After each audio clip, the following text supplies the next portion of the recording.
Hi friends, ಪ್ರತಿದಿನ ಅಡುಗೆಗೆ ಸ್ವಾಗತ. ನಾನು ಇವತ್ತು ಪ್ರೋಟೀನ್ ಶೇಕ್ ಮಾಡ್ತಾ ಇದ್ದೀನಿ.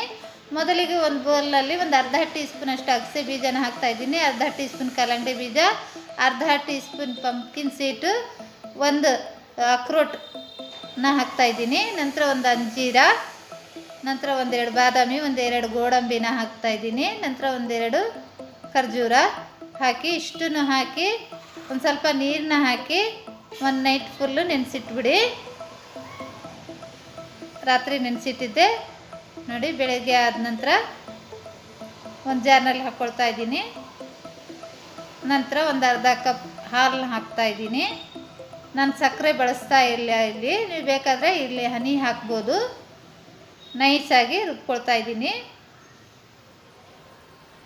ನೈಸಾಗಿ ರುಬ್ಕೊಂಡ ನಂತರ ಒಂದು ಗ್ಲಾಸಲ್ಲಿ ಸರ್ವ್ ಮಾಡ್ತಾ ಇದ್ದೀನಿ. ಹೆಲ್ತ್ಗೆ ತುಂಬಾ ಒಳ್ಳೆಯದು. ಕೈ ಕಾಲು ನೋವು, ಮಂಡಿ ನೋವು, ಸುಸ್ತು ಇದ್ದರೆ ತುಂಬಾ ಹೆಲ್ದಿಯಾಗಿರೋವಂಥ ಈ ಪ್ರೋಟೀನ್ ಶೇಕ್ನ ಖಂಡಿತ ಟ್ರೈ ಮಾಡಿ. ಈ ರೆಸಿಪಿ ಇಷ್ಟವಾದರೆ